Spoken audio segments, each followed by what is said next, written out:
Hi, thanks for tuning in. I'm Mary Carmen and I'm with the Metropolitan Chicago Breast Cancer Task Force, and I'm the Bilingual Patient Navigator, and you're watching CAN-TV. This is a live segment, so you can feel free to call any questions that you have at 312-738-1060. And today we have our host, Mary Carmen, and today we have our guest, which is Christina. She joined the task force not too long ago, but she has been doing marvelously. So Christina, if you want to introduce yourself a little bit. So I began working in the task force around December of last year. I am the second of the bilingual navigators in the program, and what we do is we help women get screening specifically in Spanish and English. So let me go over to our overhead. And it says our information. So again, we're located at 300 South Ashland, and we're at Suite 202. And right in front of the door, there'll be a breast cancer symbol. You can visit our website at chicagobreastcancer.org. If you have any advocacy questions, email us at advocacy@chicagobreastcancer.org. And please visit our social media pages, Facebook, Twitter, and Instagram. So Christina, you've recently joined the navigation team, and I've actually been a navigator since late of 2015, and Christina started late of 2016. So the task force was created around 2007 because a study was found showing that Black women in Chicago were dying at a much more alarming rate, even though they were diagnosed with cancer less often. They were being diagnosed at later stages. So once they found this study in Chicago, the task force was founded to help decrease that rate. And since then, the gap has actually decreased 35%. So organizations like the task force and other organizations who have helped decrease those rates and offer a lot of services have been extra detrimental in helping those rates. So a little bit about what we do is very multidimensional, but we start from offering different services to women who can't afford them. So Christina can talk a little bit about how our process works and what stages we help women at. Yeah, definitely. So the first stage that we help women in is a screening mammogram. We have two intake forms, one that asks them for any previous information and health information questions. Then we have a HIPAA form, which is a privacy form that we have women sign so they can receive our services. Once we receive those intakes, we can determine whether they need a screening mammogram, which is a yearly mammogram that a woman receives, if she doesn't have symptoms. If we determine that she needs one of these mammograms, we could send her to various hospitals in the city, specifically whichever one is closest to her home. If on the forms she puts that she has symptoms, and symptoms can be lumps, discharge, pain, if she notices anything of that sort, then we have specific hospitals which donate what's called a diagnostic mammogram. These mammograms help those women specifically so they could find whether there's anything to be worried about or not. Once we determine what mammogram is needed, we will transfer that woman over to a hospital in the city and follow up with her whether she needs treatment or not. We do help women who are both insured and uninsured. So insured women, it's a bit of a different process. We work with their insurances and we make sure that they get the referral from their doctors, but they too will receive a free mammogram at the end when we are done navigating them. We also help women who are under 40, which is an age where you usually don't get a mammogram. So if you are under 40 but you present symptoms, in that case we can definitely also refer to different programs around the city. Right, so like Christina said, we help women from all over Chicago. Each navigator, there's four different navigators, so each navigator will have designated different sides. So again, if you want to go ahead and look at our information, you can visit our website at chicagobreastcancer.org, and there's actually an online application that you can fill there if you want to just get started. And then we'll give you a call once we get those forms and have you fill out whatever other forms that you need depending on the hospital that you want to go to. And again, this is from pre-screening, so before anything, if it's just your annual screening, our organization does recommend that you get your mammogram started at age 40. There's a lot of different guidelines out there that say different age requirements in different years. Our organization states that starting at age 40, you should get it started, and then every year after that. And so Christina also deals a lot with, oh, we have a caller on the line. Hi, caller, what's your Yes. question? Yes. Good evening. Hi. Twice I had to go get a breast examination. You know, it, it's a little bit embarrassing, but I had to know if I had cancer or not. It's not only women that have to go, but it's men also. Right. So, So could you please give a little information about males going? Also, don't be embarrassed. Go and get it, because otherwise you never know. And right. this way you will know. Thank you so much. Thank you. Thank you. So he's completely right. Men also do get breast cancer. It is less often than women, and perhaps that's a lot of the reason why so many people think it is just women who get breast cancer. But men do get breast cancer, and we encourage anyone who is feeling any symptoms to come and search for resources that they need to get that process started. So something that we always tell women is that they need to know their own breasts and notice any changes. And I think the same thing goes for men. So there technically isn't a screening mammogram for men unless you have symptoms. But if you notice any changes, something that's not normal, even if you think it's something small, go get it checked. And like the gentleman said, sometimes it can be a little embarrassing to go get that help because of stigmas that there are. But we definitely encourage you to seek out any assistance that you may need. Yes, of course. If you have any questions, definitely reach out to your doctor and talk to them and see what their suggestions are. But there's no reason why anyone should be embarrassed, because it's your body and it's your health, and it's something that you should take very seriously. So Christina, again, thanks for everything. Again, she can mention a little something about you guys do from pre-screening all the way until survivorship. And Christina often goes to patients going through treatment and their appointments to make sure that they have someone alongside of them. If you could just please talk a little bit about this and how it feels to be there, what you do with the patient when you're there. Definitely. So we see a woman through screening, diagnostic, biopsy, and then unfortunately sometimes a woman is diagnosed with breast cancer. Personally, in the time that I've been with the task force, I have had to work with women who have been diagnosed. And it's such an emotional moment, and sometimes because we do see them through this whole process, they do tend to feel a closeness to us. So I have had the opportunity to be there when a woman gets the unfortunate news that she has been diagnosed with cancer, and it's something very humbling because you definitely see the impact that this disease has on women, but you also see the importance of a screening on time.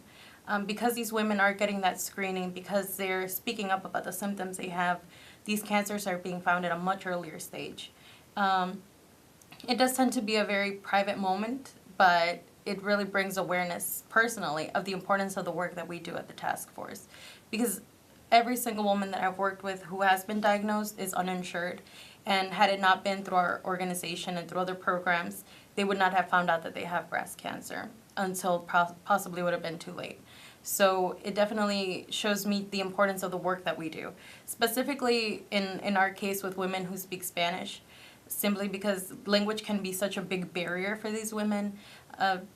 Having the confidence to speak up to their doctor, or having the confidence to look for those resources that sometimes only have English-speaking people, definitely delays care for them.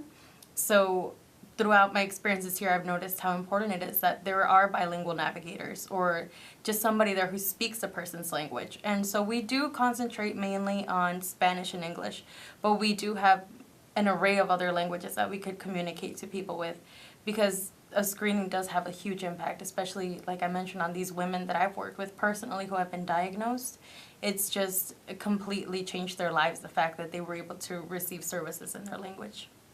Right. So just again, even if you are diagnosed with breast cancer, please remember that cancer is not a death sentence, and the most important thing is for us to help you get your resources that you need, or for you to get the resources through any other venue that can help you the same way that we help many women. And again, Christina and I both speak Spanish, so if for some reason you only speak one language and you're too scared to come out and say that you don't want to get those resources because you don't speak English, we'll help you connect to the resources that you need in the language. Sometimes it might be a little more difficult depending on what language you speak, but we'll always try to make the settings as comfortable as possible for you because it's your health and it's your priority, and your priority health is our priority. So again, just through survivorship, we make sure after you get all the treatment that you need, that you get all the treatment you need after your treatment has been completed. So we have quite a few events with the task force that we do to kind of celebrate survivors and through any stage that you've been going through. We just recently celebrated our gala, which was basically to celebrate the lives of survivors. And it was a really nice event to have our survivors come and kind of see that all of the things that the task force does is for them. Christina, if you wanted to talk a little bit more about your favorite task force events. I know you've been to one of our survivor teas. Yeah, definitely. So the main focus of our organization is our survivors. And this event was very beautiful, and many of the survivors that went have just finished treatment. They've just went through chemotherapy or had surgeries. And this is the first big event that they decide to go to because they feel it's an inclusive event. And it's very nice for them to meet other people who have gone through the same struggles that they have gone through, who are possibly feeling the same insecurities that they're feeling, but for one night they could put it to the back of their mind and just enjoy a nice dinner, companionship. So that was a really beautiful event that we recently had. The teas, which are another event that we have specifically for survivors, they definitely also encourage that same camaraderie. There's very interesting conversation between survivors about what worked for them, what didn't work for them, what changes they would like to see in the breast cancer treatments. And these are all voices that are not normally heard. These are all minority women, whether it's African American women, Latina women. These are women that normally maybe wouldn't speak up in other groups, but when they're together, they have a very powerful voice. So in these teas, you hear all these amazing suggestions that would definitely have a huge impact in the minority communities. And it's also a great time to get to meet these people outside of treatment, outside of the disease, but just spend a nice time and forge some really good friendships. Personally, I really enjoyed Advocacy Day, which I feel is one of the most important events that we have, where we go down to Springfield and we advocate on behalf of the Illinois Breast and Cervical Cancer Program, which is a program through which women receive free breast and cervical cancer screenings. And these are women that, again, are uninsured, have no other means of receiving these very important tests. And that was really great because we got to meet many of our representatives. We also got to speak on something that we believe in, we see every day the importance of. And maybe they don't see it as much because they don't work directly with the community, but having us there bringing this important topic to their doorstep really makes a difference. And we just had it in May. We will definitely be having it next year, so we would love for any listeners who would like to volunteer and join us, or also to advocate to your representatives now.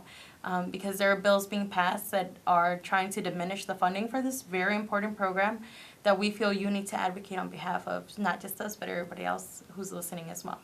Of course, and it's very important not only to speak on behalf of your own health and your own priorities, but also on behalf of those who may not have a voice or may not be able to project their voice as well as you or any other person. So if you have the chance to vote or to speak up at any event and say, this is the health care that we need and this is the health care that needs to be kept funding, it's very important. I can't state this enough, and we make an entire day out of it with Advocacy Day, and we take busloads of women who want to come and join us and advocate down in Springfield to their legislators, and they just speak to them. Sometimes you're able to speak with your legislator one-on-one, sometimes you leave a message, but either way your voice is being heard and you're projecting it out there, and there's no better way to be able to protect somebody's health care and somebody's rights by speaking up.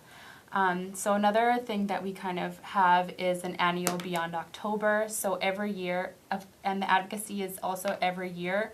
It usually changes dates, but it's usually around May every year. So if you wanted to visit or wanted to go down with us, we usually always promote it on our website. And again, that's the Chicago Breast Cancer Task Force.org. Or we'll always promote it on our social media, so Facebook, Twitter, Instagram, any of those social media platforms. You can look at them and we'll always post about them. So make sure you follow us, you stay in touch so you're always aware of every event that's going on.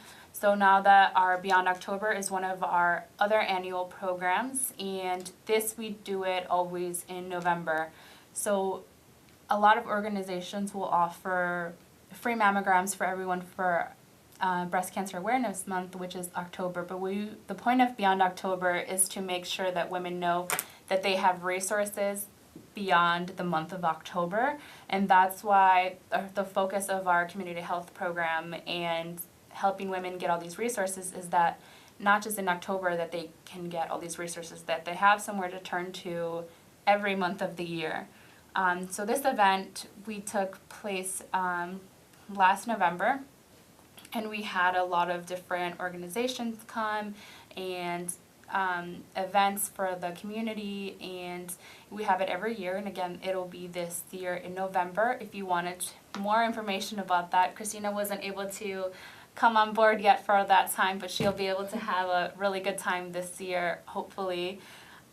So that's one of the big events that we had. Each year has gotten bigger and bigger. If you're an organization that wants to come and represent your organization and kind of offer so many of these resources that you already have for our community, it's a great way to get involved. There's also a person that we have specifically for outreach and education. She goes out into the community and she's amazing.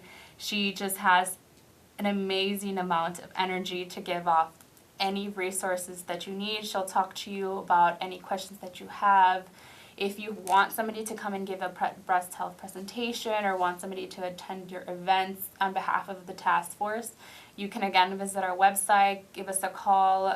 If you have any questions right now about it, give us a call, and we're live taking callers at 312-738-1060. We'll answer any questions that you have. So Christina and I come from, our interests are very different outside of the task force. As for me, one of the reasons I became a navigator is that I'm an aspiring future physician, and for me it's very important to kind of make change day by day. And as a navigator, I feel like I'm doing that. I'm offering these resources that women wouldn't be able to have otherwise, and I can help them every day, very different situations, and just kind of make a huge impact healthcare-wise. And it's something that, as a future physician, I'm very passionate about. Christina can talk a little bit more about what her passion is. She's not an aspiring physician, but she's amazing, and she's going to tell us exactly why she's a navigator. So personally, I grew up in the Little Village area, which is a mainly Spanish-speaking area. And growing up, I could see that there was such a need for Spanish speakers in the health field. And I'm not aspiring to be a physician, but I do know that there is a need for women to receive information and receive help in their own language. So I went and became a certified interpreter in Spanish. And from there, I started to see the need that there was, not only for Spanish-speaking services, but specifically for women and breast cancer. So just getting from my mom's experience, where she would sometimes struggle to find resources, and because sometimes she didn't understand the language, she would hang up and give up until one of us could come along and translate or interpret for her. And I didn't want other women to do the same thing. My mom was little by little picking up the language, and she got to a point where we would translate for her, and she was able to receive the help she needed, but not everybody's fortunate enough to have that. So I personally want to help all those women who sometimes get frustrated that they need the services, but there's nobody there they can relate to who speaks their language. And there are so many people, not just Spanish, but in so many other languages, that need the help, need the resources, but especially in the current climate that there is, they're afraid to ask for help. specifically if they don't know the language. So personally, that's one of the main reasons that I became a navigator, and unfortunately, I'm able to help people even in a little way in this way. Yes, even though we're very kind of different backgrounds, I think both of our passions are so deeply rooted in helping underprivileged communities that I think we don't think twice about just like where you come from, wherever your background may be. If you need the help, we're here to come and help you figure it out and get the resources that you need. And if you're out there and you are in need of resources, please don't be afraid. Contact us and we can help you get started on whatever you need. And again, our website is the chicagobreastcancer.org. If you wanted to stop by our offices, we're there Monday through Friday, typically 8 to 4. Just give us a call at 312-942-3368. Someone will always be there to come and help you, or give us an email if you wanted to email us at advocacy@chicagobreastcancer.org. If you wanted to come visit us at our office is located on 300 South Ashland in Suite 202, and we can help you with anything that you need.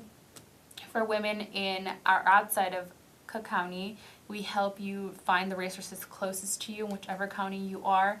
We are mainly focused in Cook County, but we are starting a navigation program out in Lake County, and if you're someone who is more north and out in Lake County, part of our time is at their Lake County Health Department, and if you want to stop by there, we can help you figure things out there as well. So you have different resources. If you wanted to stop by in different places, you can always give us a call. Christina, do you want to give the resources in Spanish? Yeah, definitely. So para todas las personas que puede que estén escuchando esto en español, como habíamos mencionado, nosotras somos navegadoras bilingües. Hablamos tanto inglés y español. Nuestro servicio es para mujeres que no tienen aseguranza médica o tal vez tienen aseguranza médica pero necesitan navegación. Les ayudamos a que tengan una mamografía gratuita en la ciudad de Chicago. También, como mencionó Mari Carmen, en el área de Lake County al norte. Y ayudamos a las mujeres a que tengan una mamografía si tienen síntomas, si no tienen síntomas, si tal vez tienen menos de 40 años pero ya sienten algún síntoma, con mucho gusto les podemos ayudar. Podemos navegarlas si necesitan ayuda, preguntas de aseguranza o cualquier otra pregunta que tengan. Muy importante que queremos algo enfatizar es que nuestros servicios son completamente confidenciales. Cualquier información que se nos dé a nosotros está protegida, solo se queda con nosotros y el proveedor médico. Así que si por alguna razón tienen algún temor de buscar ayuda en este momento con lo que está pasando en nuestro país, por favor siéntase con toda la confianza de pedirnos esa asistencia. Hablamos tanto inglés y español, así que podemos ayudar. Personalmente, si por alguna razón no sabe bien el lenguaje de inglés, con mucho gusto nos gustaría ayudarles. Y igual nuestra organización no pide ninguna formas de ingreso, ninguna de esas formas. Nosotros lo único que queremos saber es si usted tiene aseguranza o no. Y si ustedes no tienen aseguranza, le podemos ayudar a conseguir los servicios gratuitos. Si usted sí tiene aseguranza o aseguranza médica, nosotros le podemos ayudar a averiguar qué recursos usted tiene con su aseguranza, a dónde puede ir con su aseguranza si no entiende específicamente. Nosotros podemos llamar con usted en la línea para aclarar todo eso, porque a veces puede ser bien difícil saber qué tanto está en su plan, cuándo empieza, cuándo termina, a dónde puede ir. Entonces, con nuestra organización nosotros también le podemos tratar de ayudar a ver a dónde quieren ir, a dónde pueden ir. El punto es que usted tenga los recursos que usted necesita. So, otra vez, si usted le quiere buscar nuestra oficina, está en el 300 sur de la Ashland, en el cuarto 202, es en Chicago, y nuestro número de teléfono es 312-942-3368, y usted nomás puede decir que quiere hablar con alguien en español si le contestan en inglés, y si le contestan en inglés y no habla español o habla otro idioma, puede decir que usted quiere ese idioma y nosotros le podemos ayudar a conseguir esa información. Okay. Thank you so much, Christina. Christina has been such an amazing addition to the task force, and it's just been so amazing having Thank you. you. Thanks for coming at Thank her you. first time here at CAN TV. Thanks again for having us, Yeah, or thank for you. coming on with us. Thank you. Thank you so much, and have a great night, everybody.